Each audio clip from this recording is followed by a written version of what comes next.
Pessoal, hoje nós vamos analisar a função exponencial. A função exponencial, ela é uma função que ela é característica por um valor crescer muito rápido ou decrescer muito rápido, né?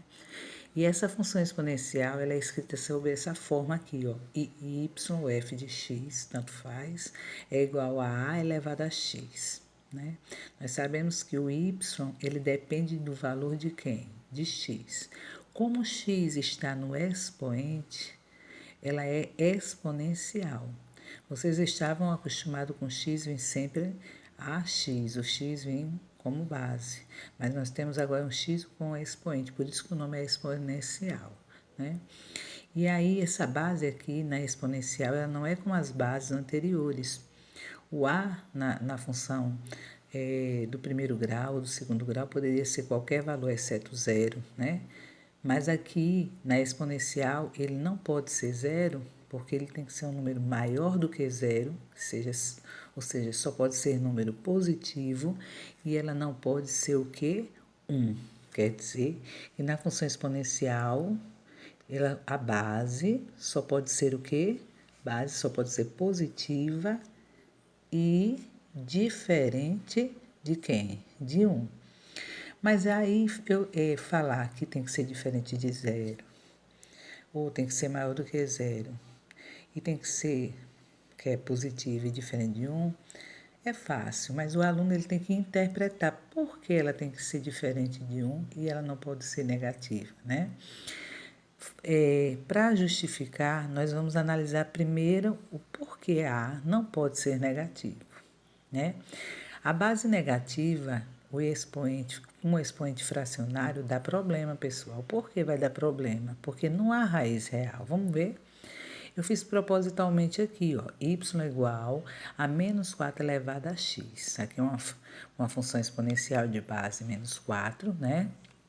E aqui eu coloquei um valor x igual a 1/2. Eu poderia colocar qualquer fração, só para justificar o porquê de não poder ser negativa a base.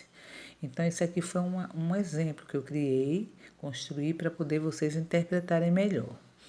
Quando temos um x fracionário, uma base negativa, vocês sabem que não existe. Por que a senhora está fazendo? Para que vocês possam analisar.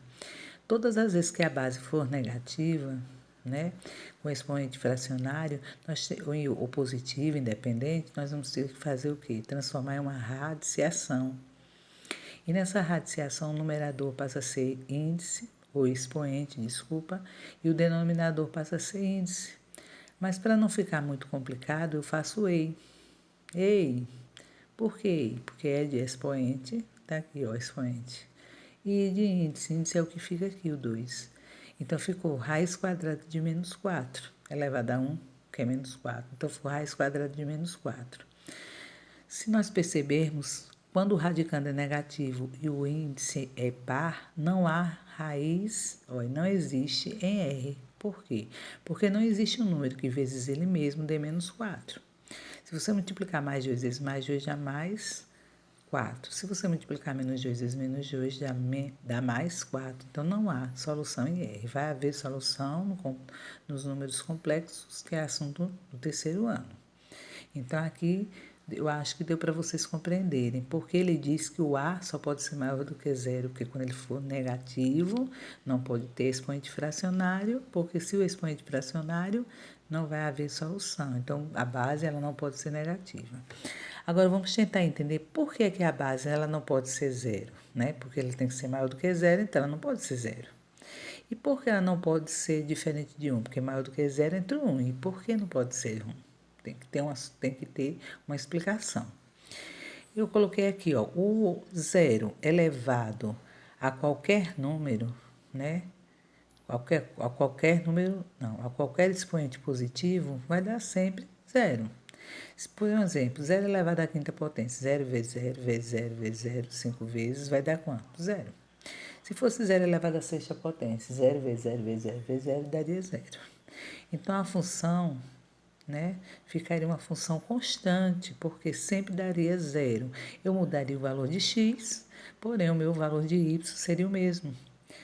E por que a base também não pode ser 1? Porque se eu colocasse também aqui, por exemplo, 1 elevado à quinta potência, né? Aí seria 1 vezes 1 vezes 1 vezes 1 seria quanto, gente? 1 vezes 1 vezes 1 vezes 1 seria quanto? 1. Sendo 1, significa dizer que vai ser também constante. Então, a base sendo 0 ou sendo 1, a função constante para o expoente positivo, quando a base for 0. Agora, quando a base for 0 e o expoente for negativo, né? Tem um probleminha. Por quê? Porque vocês percebam o seguinte, a base aqui está 0, aqui também está 0, elevado a 5 deu 0. Mas quando o expoente é negativo, né, nós revisamos que nós temos que deixá-lo positivo, mas não deixa positivo, tem que haver uma troca. E qual é a nossa troca? É você inverter, só faço positivo se eu inverter a base. E para eu inverter a base, eu tenho que transformá-la em quê? Em fração. Todo número inteiro, quando não tem denominador, é 1. 0 dividido por 1 vai tornar-se 0. Então, agora que eu vou inverter, vou colocar o número, o 1, que é denominador, ficar no numerador, e o que é numerador ficar no denominador. Só que quando eu faço essa troca, ele fica positivo, mas não pode acontecer isso, por quê? Porque o denominador de uma fração nunca pode ser 0. Vamos usar a vida real. Você tem uma laranja para dividir para ninguém, não vai existir divisão.